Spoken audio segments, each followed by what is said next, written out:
Assalamualaikum warahmatullahi wabarakatuh. Salam sejahtera untuk kita semua. Mohon izin Ibu dosen, sebelum saya menjawab pertanyaan yang diberikan oleh Ibu, izinkan saya untuk memperkenalkan diri terlebih dahulu.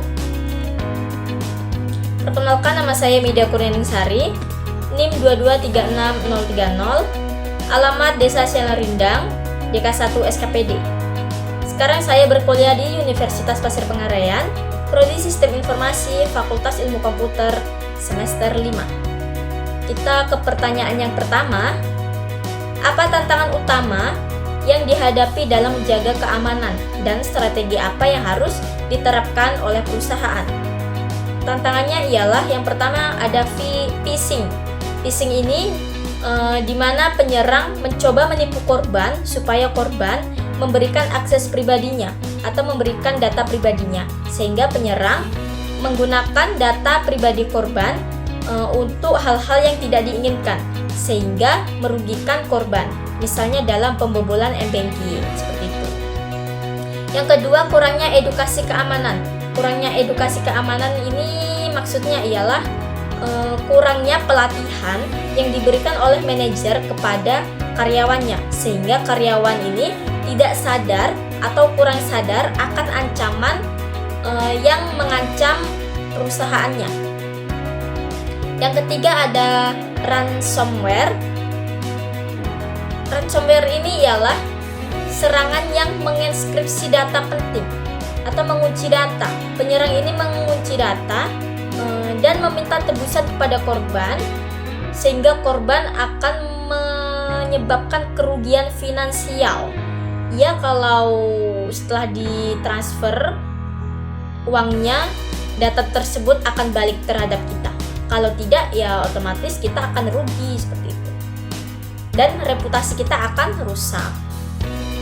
Kemudian software lemah. Software lemah ini disebabkan karena kurangnya update atau software ini tidak diupdate, sehingga menjadi celah bagi penyerang untuk mengubah data yang tidak sah.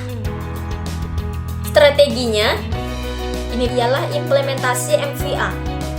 Implementasi MVA ini maksudnya adalah keamanan dua faktor untuk memverifikasi identitas pengguna dengan cara mengirimkan kode verifikasi kepada pengguna. Yang kedua ialah enskripsi data. Enskripsi data di sini maksudnya ialah proses mengubah data atau informasi menjadi format algoritma sehingga tidak dapat dibaca ataupun dimengerti oleh pihak lain kecuali kita sendiri yang mengerti. Memberikan edukasi keamanan, maksudnya di sini ialah memberikan pelatihan, keterampilan maupun pengetahuan kepada karyawan supaya karyawan tersebut tahu akan ancaman bagi perusahaannya. Kemudian backup data. Backup data ini maksudnya ialah mencadangkan data untuk jaga-jaga, mana tahu data kita rusak ataupun data kita hilang, jadi kita masih ada backup datanya seperti itu. Lanjut kita ke soal yang kedua.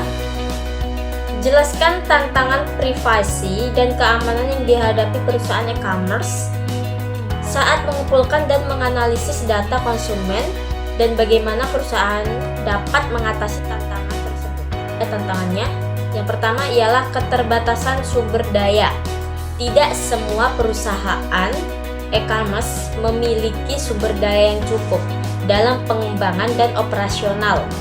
Yang kedua yaitu data terfragmentasi, di mana data tersebut tersebar dalam format atau tempat sehingga tidak terintegrasikan dengan baik dan sulit diakses. Yang tiga ialah penyalahgunaan data dalam personalisasi. Misalnya, ketika kita sedang mengumpulkan data yang kita kumpulkan tidak dikelola dengan baik atau tidak sesuai dengan izin pengguna atau konsumen, hal ini dapat mengakibatkan pelanggaran privasi dan manipulasi.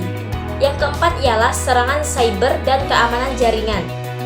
perusahaan e-commerce menjadi sasaran utama bagi serangan cyber seperti peretasan, kemudian malware, yang ketiga ada ransomware dan phishing. Yang kelima ialah resiko penggunaan cold. Banyak perusahaan yang menggunakan penyimpanan cold sebagai data konsumen. Jika cold tersebut mengalami gangguan teknis dan tidak memiliki strategi cadangan yang baik, maka data konsumen akan hilang. Strategi yang diterapkan dengan mematuhi standar regulasi. Yang pertama ialah mematuhi regulasi privasi data. Perlu memastikan bahwa organisasi mengelola data pribadi konsumen dengan baik sesuai dengan landasan hukum yang berlaku ataupun undang-undang IT yang sedang berlaku. Yang kedua, memanfaatkan teknologi keamanan yang canggih dengan menerapkan enkripsi data untuk data yang tersimpan. Ketiga ialah audit dan peninjauan berkala dengan mengevaluasi kebijakan prosedur dalam organisasi untuk mengidentifikasi kerentanan maupun serangan cyber. Yang keempat ialah penyimpanan dan penghapusan data yang aman. Proses ini melibatkan kebijakan, teknologi, dan prosedur untuk melindungi data dan menghapus data supaya data yang dihapus tidak dapat dipulihkan. Pertanyaan yang ketiga, bagaimana teknologi cloud, AI, dan cloud computing telah mengubah cara data dikumpulkan dan dianalisis dalam e-commerce? Berikan contoh yang konkret. Oke, sini nih. Cloud dan AI mengubah cara data dikumpulkan dan dianalisis dalam e-commerce. Yang pertama, cloud memungkinkan pengumpulan data secara real time dari perangkat yang terhubung secara efektif dan efisien. Kemudian ada AI untuk menganalisis data pelanggan maupun data konsumen dan kemudian memberikan rekomendasi produk yang lebih personal. Yang ketiga ada cloud computing, memungkinkan penyimpanan data besar atau big data secara fleksibel, efisien, efektif, aman, dan skalabel. Di sini ada contohnya, ialah saya mengambil Shopee sebagai contoh. Shopee ini memanfaatkan AI untuk memberikan rekomendasi produk kepada pelanggan maupun konsumen dan mengoptimalkan pencarian. Dengan cloud computing, Shopee dapat mengelola data dalam jumlah yang sangat besar secara efisien, terutama pada saat diskon 11.11 atau 12.12.